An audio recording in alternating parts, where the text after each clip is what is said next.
1 kilo boneless சிக்கனை போட்டுடலாம். அடுத்து பட்டைக்கிராம் மிளகாய் பொடி 10 கிராம், இஞ்சி பூண்டு பேஸ்ட் 50 கிராம், மிளகாய் தூள் 15 கிராம், கலருக்காக சிறிதளவு ரெட் கலர் கேசரி பவுடர், தேவையான உப்பு, 2 முட்டையை உடைச்சு ஊத்திக்கலாம்.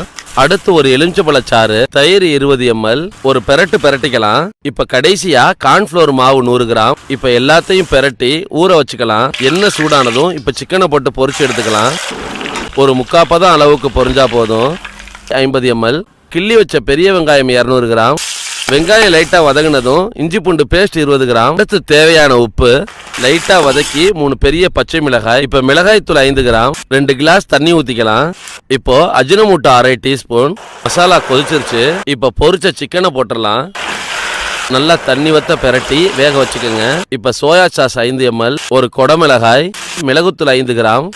அவ்வளவுதான், சுவையான ரோட்டுக்கடை சில்லி சிக்கன் ரெடி.